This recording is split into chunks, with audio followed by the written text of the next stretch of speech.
So this is the cheapest Nintendo console in the market right now. So this is the Game & Watch Super Mario Bros. Edition. And tingnan natin kung worth it ba talaga bumili ng ganito in 2025 o hindi. And sasabihin ko sa inyo mga peeps kung ano ba ang mga features nito. Is it still worth it? Or is it a buy na hindi worth it? So hi, my name is Daniel Australia. Welcome back to my channel mga peeps. And in today's video, we're going to check the Nintendo Game & Watch Super Mario Bros. Edition. Ang dami nagsasabi na mahal ang Nintendo, pero tingnan natin ang cheap option nila kung worth it ba o hindi. So like and subscribe, and without further ado, let's get started mga peeps.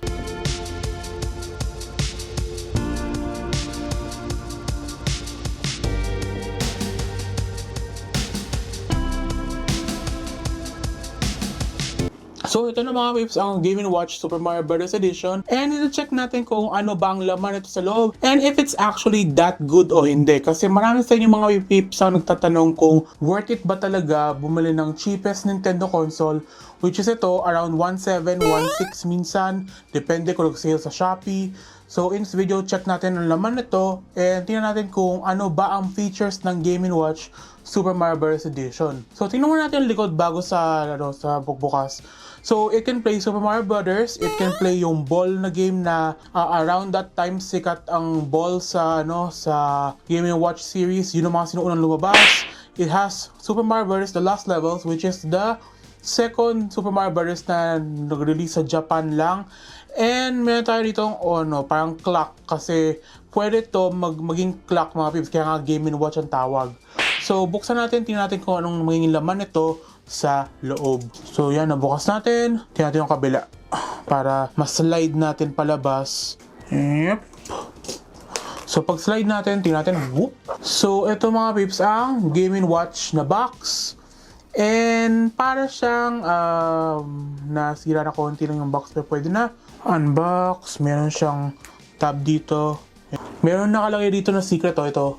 So meron dito special thanks to you na thank you ng Nintendo, kasi for 35 years back in 2020, ang tagal na ng Mario pala. So tingnan natin ano ba ang laman nito sa loob. So it has the USB Type-C cable, which is, tingnan natin, parang maiksi lang siya. Para siyang yung sa Nintendo Switch pero mas maiksi. Meron siya rito, tingnan natin yung loob, ano pa ba meron? Parang manual. And tingnan natin, ito ang yung manual pala. So this is the user guide on how to use the Game & Watch. Well, tayo naman dito mga peeps ay hindi gumagamit ng user manual, kaya tabi natin dito. Ayan, meron pa tayong extra box dito.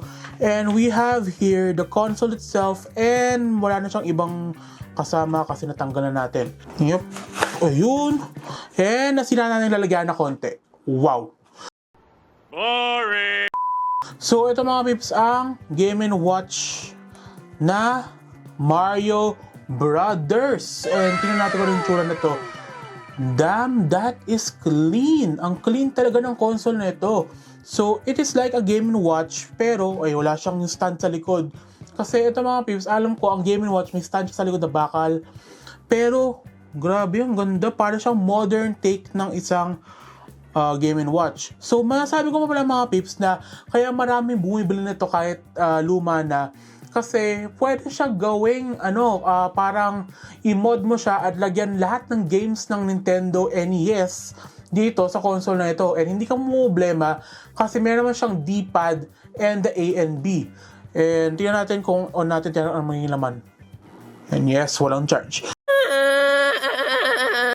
So titingnan natin mga peeps kung pwede natin siya i-plug in sa power bank, and titingnan kung gumagana. So may power bank tayo rito. Check natin yung Type-C cable na binigay sa atin, which is ito. Marami nagmo-mod ng console na ito, as in sobrang dami, at ginagawa nitong parang NES emulator nila, which is not good, pero pwede mo siyang i-mod. Pero hindi ako marunong mag-mod yun. Nakikita ko lang online kung paano minomod ng mga tao itong console na ito. So tingnan natin, plug natin dito. Ayun. So it has a menu mga peeps. Tingnan natin.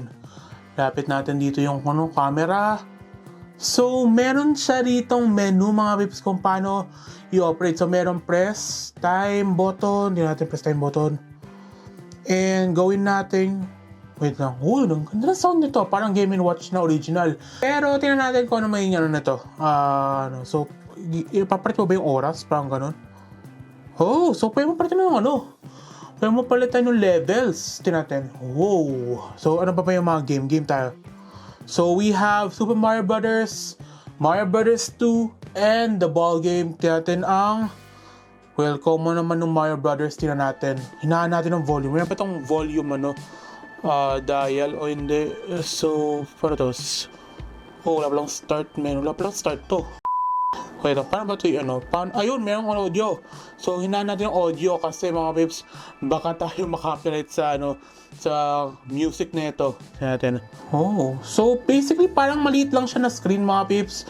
Kaya pwede siya for NES, pero pag SNES, di pala kaya SNES dito.